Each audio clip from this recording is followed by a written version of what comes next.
بشكر نجوم اف ام انها عرضت الاغنيه، ودلوقتي احنا هنسيب الحكم للجمهور. الحمد لله يعني الاغنيه لقت اعجاب كبير، ونسبه التصويت ليا كانت عاليه جدا.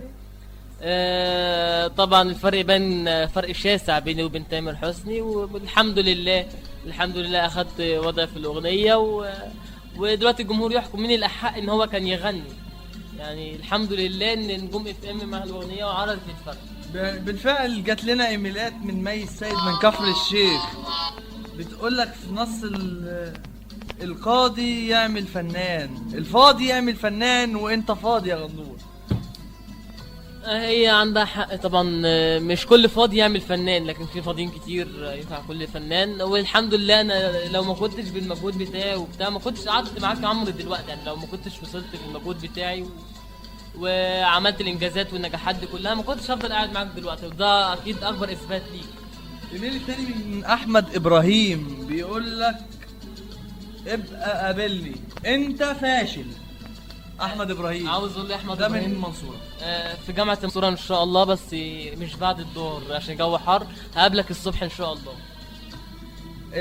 ومخرجنا احنا هنسيب التعليق عن الاغنيه وعن الجمهور وعن كل حاجه للمخرج العزيز سمير سامي.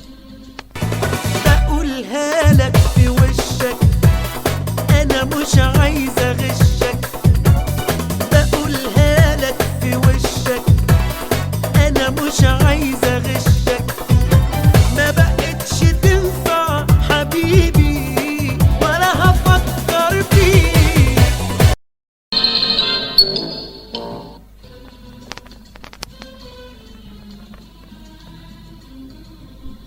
شكرا يا سمير. واظن يا غندور احنا دلوقتي عرفنا مين فعلا احمد غندور. سمعنا كتير اشاعات، وتقريبا مش 3 اشاعات، ان انت بتعتمد في الاول والاخير على الميكسات بتاعت الكمبيوتر، ان انت بتعمل الاغاني بتاعتك تبقى تبع الكمبيوتر تبع الميكسات مش صوتك الحقيقي. وده واضح في اغنيتك بتاعت بعيش مع تامر حسني مع الاسف لتامر حسني. للاسف يا عمرو ان ايام ما كان تامر ما كان بيقعد معايا كانت الحاجات دي تتسجل. اول ما كنت ببدا اعرض له الاغاني بصوتي من غير موسيقى، هو بطريقه ما وبلغه العصر الحديث الكمبيوتر بدا يعمل تداخلات وميكسات على الكمبيوتر عشان يحط صوته على الموسيقى وصوتي من غير موسيقى، ويبدا يعمل اشاعات. بس الحمد لله يعني خامه صوتي ارقى بكتير من خامه صوته، ودوت باين يعني جه يعمل حفره هو اللي وقع فيها، ان بان فرق الصوت جامد. مش احنا اللي هنحكم ولا انت يا غندور، احنا هنسيب الحكم للجمهور. نرجع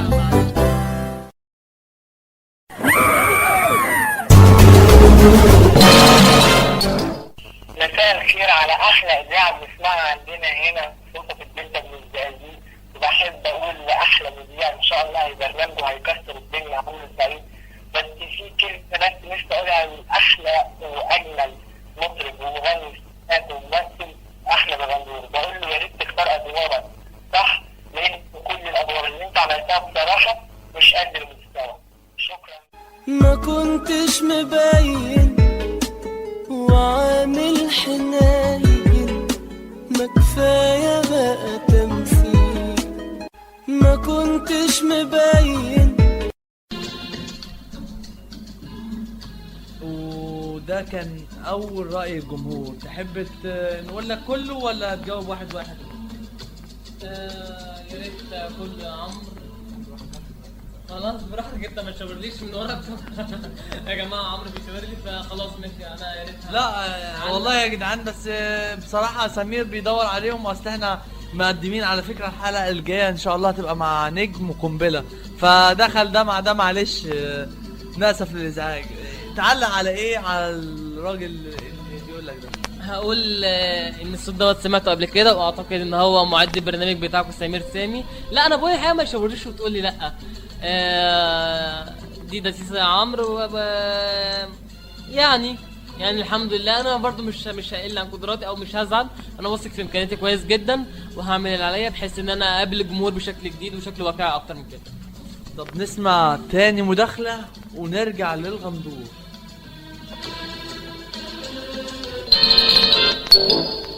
اللي بيني وبينك مساء الخير، ازيك يا عم؟ اخبارك ايه؟ انا هاني من الجيزه. بنحب نمسي على الفنان احمد الغندور، وكان نفسنا انه يعمل افلام كرتون. بصراحه احنا حبيناه زي رشيده بالظبط. شكرا. اللي بيني وبينك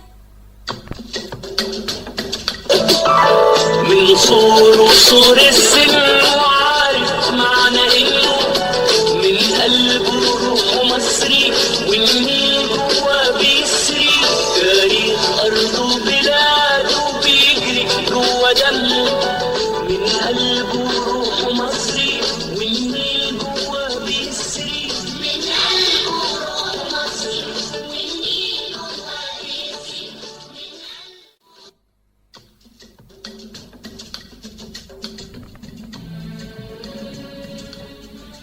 ورجعنا مع الغندور تاني، وشكله دوت طفل من الاطفال بيحبك جدا وعلى فكرة تامر حسني مثل عمل بتاع مسلسل اطفال قبل رمضان. ايه ما تعملش مسلسل ليه اطفال انت كمان يا غندور؟ يا جماعه انا عاوز اقول لكم ان انا ما بحبش اتحط في مقارنات بيني وبين تامر حسني. والطفل اللذيذ قوي اللي كان بيعلق دوت. الاطفال احباب الله ان شاء الله يا حبيبي هعمل فيلم، وبقولها لك من دلوقتي من زيت اف ام ومع المعلق عمرو سعيد طلعت. بقول لك يا حبيبي ان شاء الله هعمل لك مسلسل احسن من رشيده ان شاء الله يا حبيبي توقع في رمضان الجاي حاجات حلوه. مع السلامه يا بابا.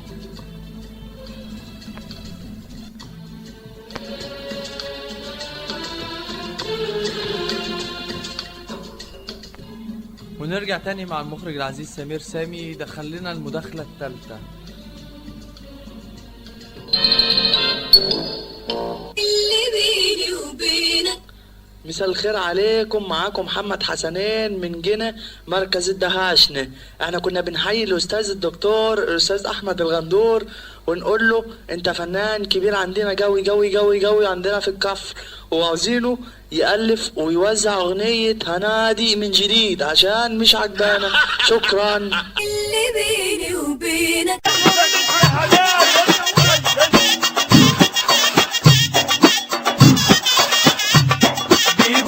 هنادي في النادي بتلعب كل في مجالها يومين، وخد الكلبة وياها وكلبها والفوق والوزين. بيقولوا هنادي في النادي بتلعب كل في مجالها يومين، وخد الكلبة وياها وكلبها والفوق والوزين. وبقالنا يومين بالنادي يا هنادي.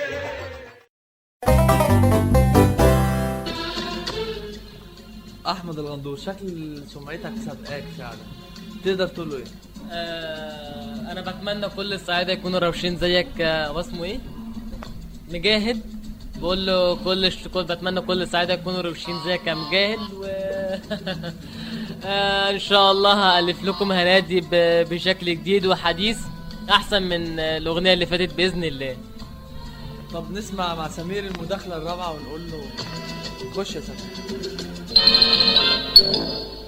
اللي بيني وبينك. السلام عليكم ورحمة الله. اخباركم ايه كلكم؟ ازيك يا عمرو وازاي كل اللي عندك كاست الاعداد وكاست المخرجين؟ انا بمسي عليهم كلهم وبمسي على احسن واحد اختار وقال ان هم يجيبوا احمد الغندور. بصراحة من زمان نفسنا اي برنامج او اي برنامج اذاعي والتلفزيوني يستضيف النجم ده. بصراحة النجم ده مش واخد حقه، لا متكرم لا في الاذاعة ولا في التلفزيون، ولا بيروح مهرجان السينما بالاسكندرية ولا مهرجان كان. انا بتمنى ان هو يتكرم صح قبل ما يموت. مع السلامة. اللي بيني وبينك. البت دي مؤدبة جدا جدا جدا، معروفة أبا عن جدا جدا جدا. البت دي مؤدبة جدا جدا. غندور تقول ايه؟ اقول ان اكبر تكريم اللي انا سمعته دلوقتي ما يهمنيش جوائز ماديه او عينيه. انا التكريم الحقيقي هو التكريم اللي انا سمعته دلوقتي من المداخله التليفونيه ديت، وانا بشكرها لانها بتزيد الحماس جوايا وبتخلي طاقتي اكبر ان انا اعمل اعمال تعجبهم اكتر من اللي فاتت. الف شكر يا عمرو على البرنامج الجميل اللي انت عملته وعلى التليفونات اللي انا سمعتها دلوقتي. والله احنا بنهايل احمد الغندور وبنحب نقول له احنا في اخر البرنامج، دي مفاجأة منا للمشاهدين وللجمهور وللفنان اللي معانا، ان احنا بنعمل على الهوا مباشرة زي ما نقول كده مسابقة او استفتاء للجمهور، بتبعت على الايميلات احمد الغندور ده ايه. نسمع فاصل ونرجع مع الاستفتاء ده.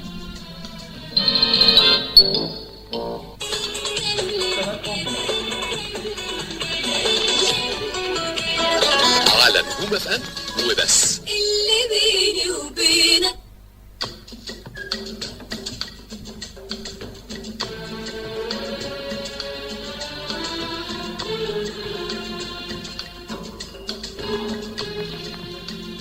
ورجعنا تاني مع الايميلات. كتير جالنا بتاع 45 ايميل او داخلين على 50. ايه عندنا استفتاء كبير النهارده مع ماشي عمال يزيد الايميلات على فكره.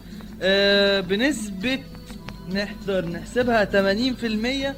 بيقول لك غندور انت كبدجي. تقول ايه؟ اقول لهم انا مش كبدجي، انا بحب الكفته جدا.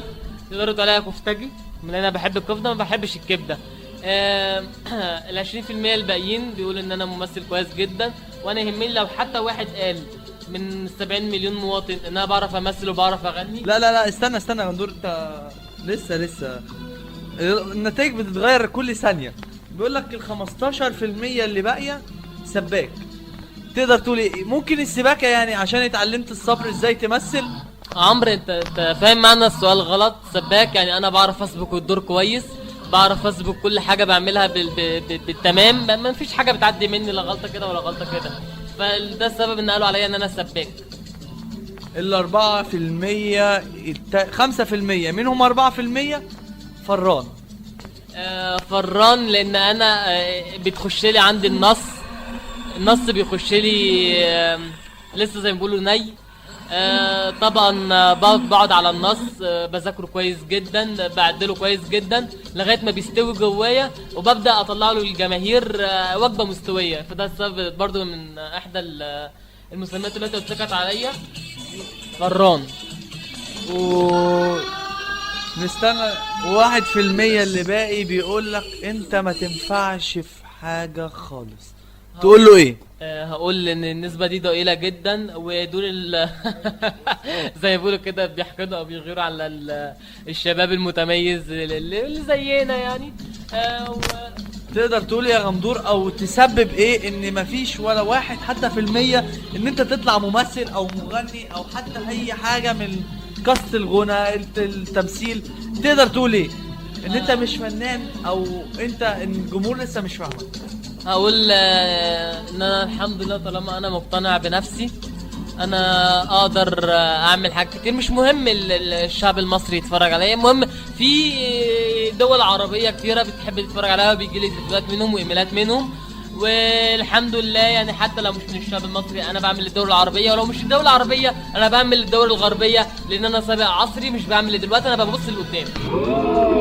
وجالنا نص ايميل من السويد دلوقتي حالا من جيهان حمد عبد الله، هي من اليمن ومقيمه في السويد. نص الايميل موجود فيه مقال من الجورنال مكتوب فيه ايه؟ الغندور ممنوع من دخول اليمن والكويت والامارات، ممنوع من دخول الدول ديت بسبب تدني مستواها الفني والكليبات الخارجه عن الذوق العام اللي بتنجح اغانيه بشكل عام. يا غندور ده سؤال في الصميم، لب الموضوع، علامة استفهام كبيرة. وبنقول للجمهور احنا هنتأكد ان شاء الله من المعلومات ديت ونقول لكم الحلقة الجاية احنا هنعمل ايه مع الغندور. هنمنعه من دخول مصر هي كمان، ولا هنمنعه من دخول الشرق الاوسط كله عشان نبقى ارتحنا من حاجة اسمها الغندور. كله في نهاية البرنامج بنحيي اللي تابعونا على مدار الساعة، واستنونا الحلقة الجاية مع فنان كبير وحلقة جامدة ان شاء الله. واللي فاتوا سماع الحلقة ديت موجودة على موقع البرنامج www.samir14.jiran.com www